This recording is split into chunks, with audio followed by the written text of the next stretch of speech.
जय हिंद साथियों, कैसे हैं आप सभी। आशा करते हैं आप सभी लोग स्वस्थ और खुशहाल होंगे और जीवन का आनंद ले रहे होंगे। मैं नवनीत आनंद। आज डे 6 है, जिसमें कि हम लोग महेश कुमार वर्णमाल की एनसीईआरटी का जो बुक है, इसमें हम लोग बारी बारी से हर चीजों का अध्ययन कर रहे हैं। आज का मुख्य टॉपिक है प्रियम्बल।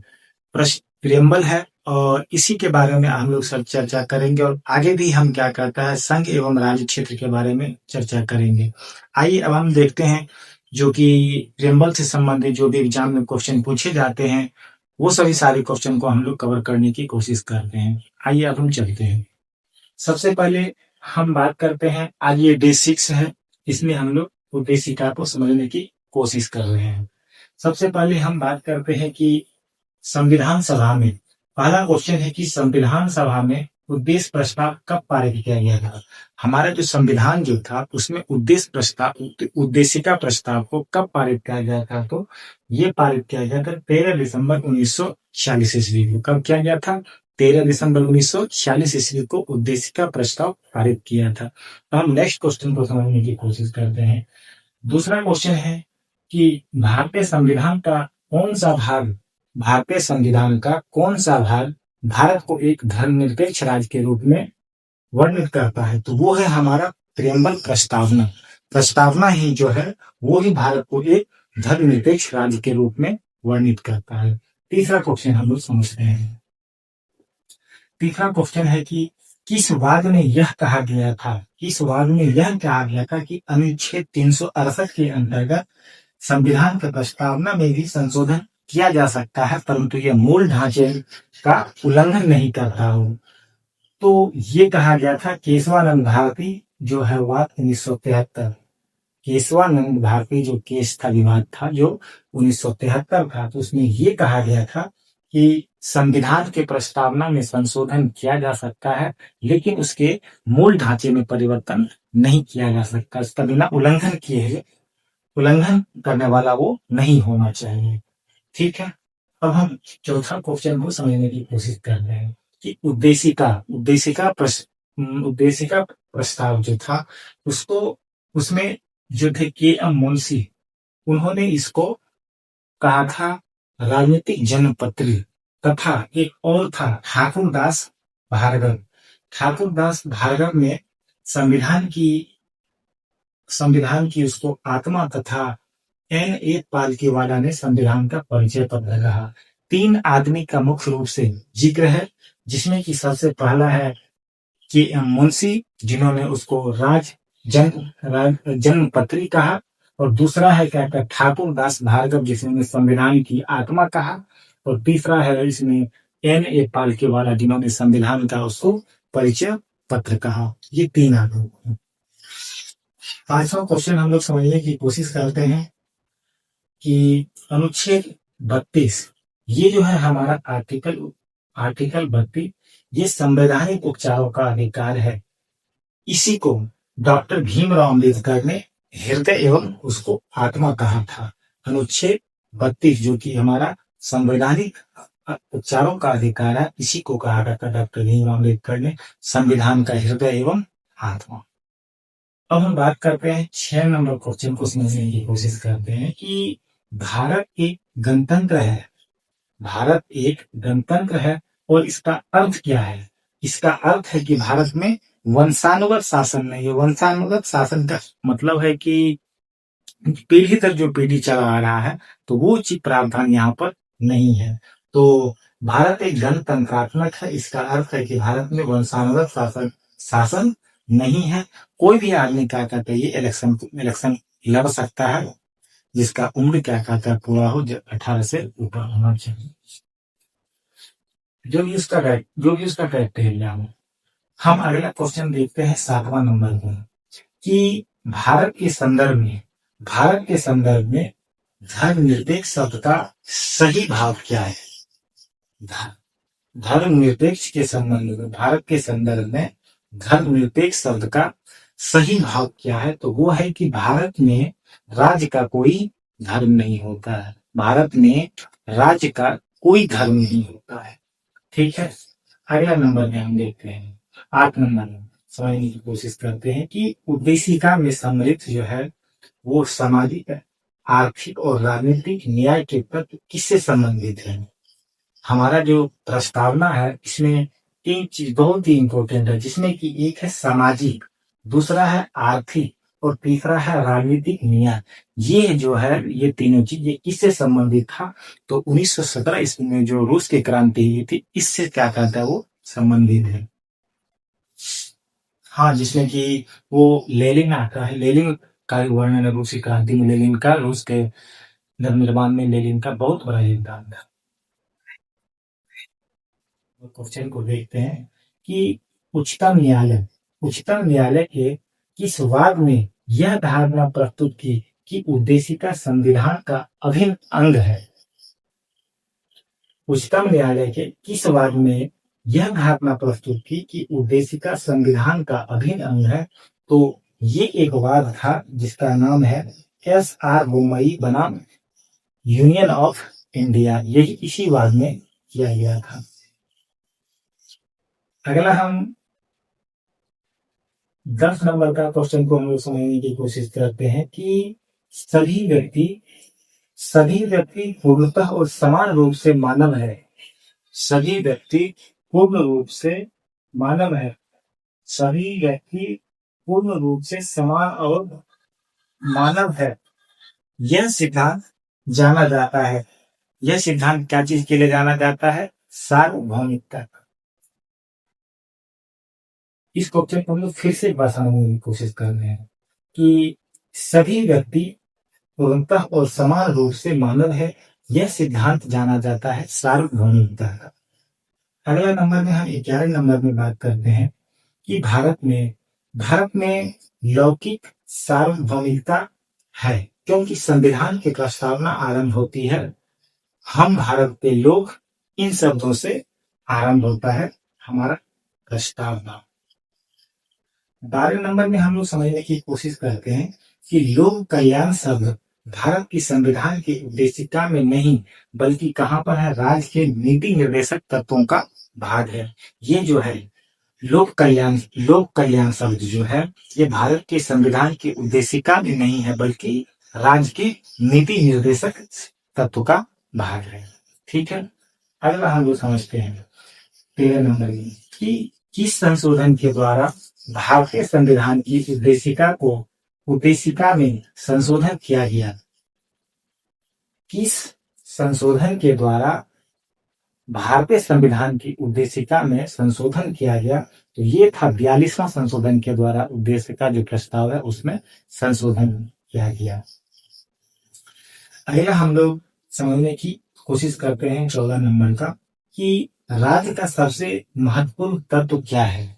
हमारा जो राज्य है इसका महत्वपूर्ण जो तत्व है वो है संप्रभुता, ताकि सभी लोग, सभी जाति धर्म के लोग आपस में मिल करके रहें। ये उसका मुख्य वाक्य है। अब हम लोग समझते हैं 15 नंबर क्वेश्चन में कि समाजवादी, अखंडता, पंथ निरपेक्ष शब्द संविधान की प्रस्तावना में किस संशोधन के द्वारा सम्मिलित किया गया? तो वो भी था हमारा 42वां संविधान संशोधन। 42वां संविधान संशोधन में बहुत सारा संशोधन हुआ जिसमें कि समाजवादी, अखंडता, पंथ निरपेक्ष शब्द जो है ये संविधान की प्रस्तावना में सम्मिलित किया है। अगला हम लोग समझते हैं 16 नंबर में कि प्रस्तावना जो है वो संविधान का अंग नहीं है। प्रस्तावना जो है वो संविधान का अंग नहीं है। उच्चतम न्यायालय ने यह मत किस वाद में व्यक्त किया था? उच्चतम न्यायालय ने किस वाद में यह व्यक्त किया था कि संविधान प्रस्तावना जो है वो संविधान का अंग नहीं है? तो वो व्यक्त किया था बेरूबारी संघ मामला जो है 1960 ईस्वी का। इसी में क्या था, इस चीज की चर्चा की गई थी कि प्रस्तावना जो है वो संविधान का अंग नहीं है। अगला हम लोग बात करते हैं 17 नंबर में गोलकनाथ बनाम पंजाब राज्य के मामले में न्यायमूर्ति एम हिदायतुल्लाह ने उद्देशिका को संविधान की मूल आत्मा कहा था। ये जो था गोलकनाथ बनाम पंजाब राज्य के मामले में यही हिदायतुल्लाह था जिन्होंने उद्देशिका को संविधान की आत्मा कहा था। आगे हम समझने की कोशिश करें, आगे हम लोग समझने की कोशिश करते हैं। अगला जो हमारा चैप्टर होगा वो है संघ एवं राज्य क्षेत्र। हम उसके बारे में चर्चा करते हैं कि संघ एवं राज्य क्षेत्र से जो बनने वाले जितने भी क्या कहते हैं महत्वपूर्ण क्वेश्चन है ज्ञान की दृष्टि से, तो उस क्वेश्चन को हम लोग देखने की कोशिश करते हैं। संघ एवं राज्य क्षेत्र, संघ एवं राज्य क्षेत्र से जो भी सवाल एग्जाम में बनते हैं उस सवाल को अब हम लोग देखने की कोशिश करते हैं आगे। सबसे पहले हम बात करते हैं अनुच्छेद 1 से 3 के बारे में। तो एक का जो अनुच्छेद 3 वो भारत के राज्य क्षेत्र में इसमें जो कौन कौन से क्षेत्र शामिल होंगे, भारत के राज्य क्षेत्र में कौन से क्षेत्र शामिल होंगे, वो क्षेत्र कौन से हैं। एक है राज्यों का राज्य का जो पूरा जो हमारा बिहार है उसके चारों तरफ का जो एरिया है वो राज्य का राज्य क्षेत्र कहलाता है, तो पहला वो है। और दूसरा जो है वो संघ राज्य क्षेत्र है, और तीसरा है ऐसे अन्य राज्य जो कि अर्जित किए जाए, जो कि हासिल किए जाए।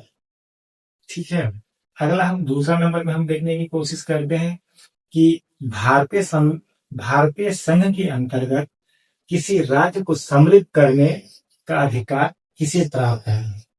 भारतीय संघ के अंतर्गत किसी राज्य को अपने में सम्मिलित करने का जो अधिकार है वो किसे प्राप्त है, तो वो है हमारा संसद को, पार्लियामेंट जिसे हम लोग पार्लियामेंट कहते हैं, उसको अधिकार है।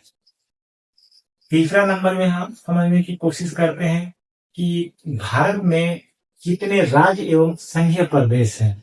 टोटल मिलाकर के भारत में जो हमारा राज्य है और केंद्र शासित प्रदेश है, तो उसकी संख्या जो है वो टोटल 28 राज्य हैं और टोटल 8 जो है वो केंद्र शासित प्रदेश है। अगला हम लोग देखते हैं कि लोकसभा में केंद्र शासित प्रदेश के लिए कितनी अधिकतम सीटें आरक्षित है, तो वो है टोटल मिलाकर के 20। अगला हम लोग देखते हैं कि दो पृथक केंद्र शासित प्रदेश के रूप में दो पृथक राज्य के रूप में जम्मू कश्मीर, दो पृथक केंद्र शासित प्रदेश के रूप में जम्मू कश्मीर का विभाजन, जम्मू और कश्मीर दो अलग अलग केंद्र शासित प्रदेश हुए, तो उसका विभाजन कब हुआ था, तो 31 अक्टूबर 2019 को जम्मू कश्मीर जो है वो एक जम्मू तरफ और एक कश्मीर दोनों अलग अलग केंद्र शासित प्रदेश है। ठीक है, अगला हम लोग देखते हैं आर्टिकल 1 की बात करते हैं हम लोग। तो आर्टिकल 1 के अंतर्गत जो आता है वो है संघ के क्षेत्र का नाम। दूसरा आता है नए आर्टिकल 2 में आता है नए राज्यों के प्रवेश अथवा स्थापना का संसद का अधिकार, ये आर्टिकल 2 के अंतर्गत आता है। तीसरा आर्टिकल 3, इसमें है कि नए राज्यों की स्थापना और तथा वर्तमान राज्य के क्षेत्रफल और अपने सीमा के नामों में परिवर्तन, ये आता है आर्टिकल 3 में। चौथा नंबर में हम बात करते हैं कि अनुच्छेद 2 और 3, ये जो है आर्टिकल 2 और 3 के अंतर्गत बनाए गए जो कानून थे, जिनके द्वारा पहली तथा चौथी अनुसूची पूरक, अनुसांगिक एवं अनुवर्ती मामलों में ये संशोधन किया जा सकता है।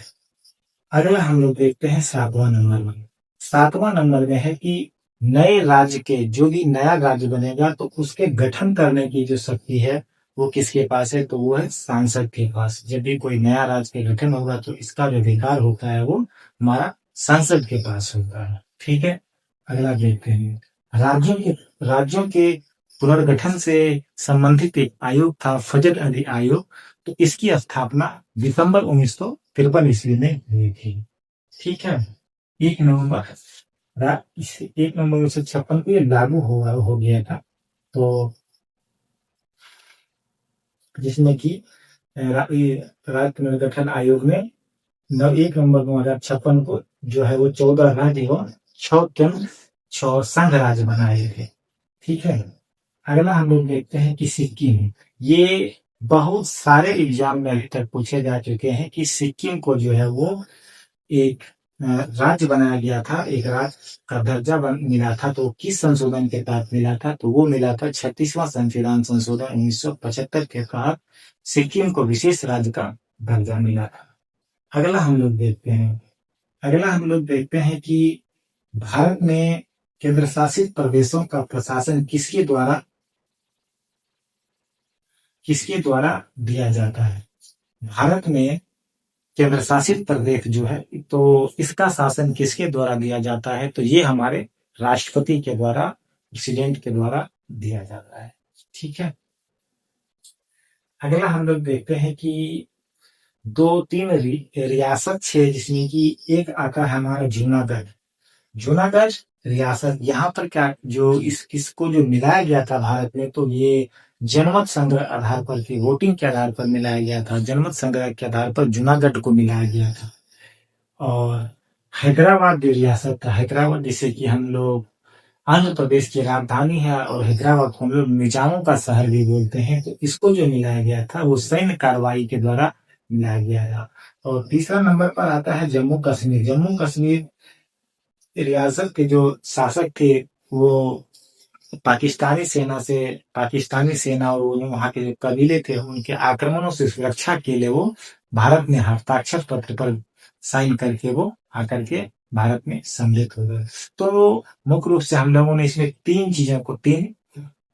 रियासत को देखा। तो जूनागढ़ था जो कि जनमत संग्रह के आधार पर हुआ, और दूसरा था हम लोगों का ये सैन्य कार्रवाई के द्वारा हैदराबाद को मिलाया गया, और तीसरा हस्ताक्षर करके सैन्य कबीलों से बचने के लिए, पाकिस्तानी सेना से बचने के लिए जम्मू कश्मीर भी भारत में आकर के ले लिया।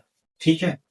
चलिए अगला हम लोग समझने की कोशिश करते हैं कि ये दिसंबर 1953 में फजल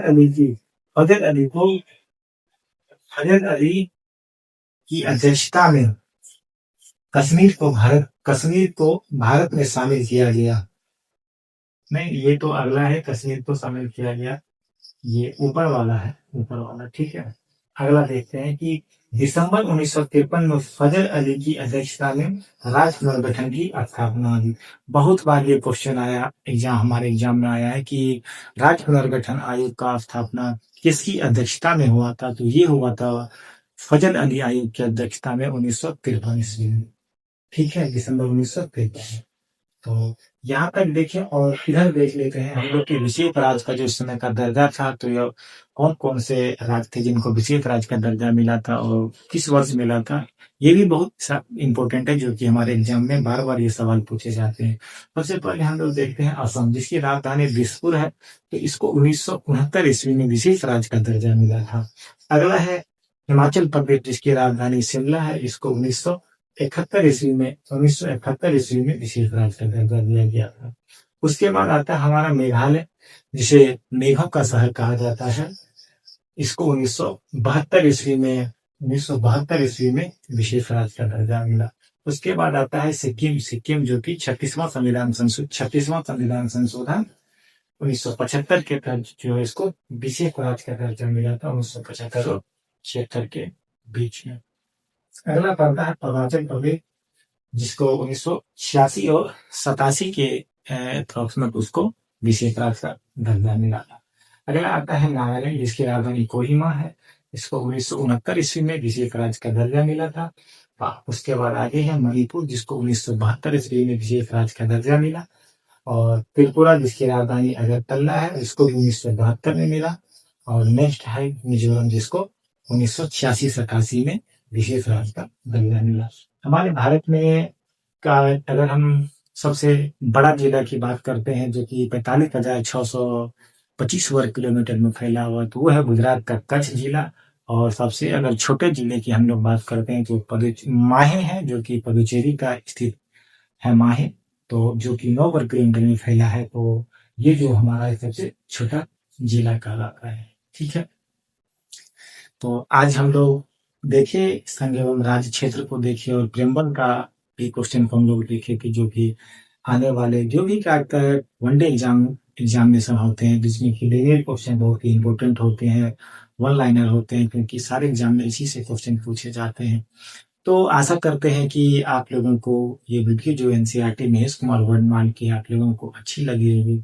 अगर आप लोग चैनल पे नए हैं तो चैनल को अधिक से अधिक सब्सक्राइब करें ताकि आपको नोटिफिकेशन मिल सके। हम लोग कोशिश करेंगे कि हम और भी अधिक इसमें सुधार करें और अच्छे तरीके से डिजिटल बोर्ड पर पढ़ाने की कोशिश करेंगे, ताकि आप लोगों को विजुअलाइजेशन के साथ जानकारी अच्छे से मिल सके। अगर आप नए हैं तो अधिक से इसको सब्सक्राइब करें और दोस्तों के साथ साझा करें। आप अपने परिवार का ख्याल रखें। जय हिंद।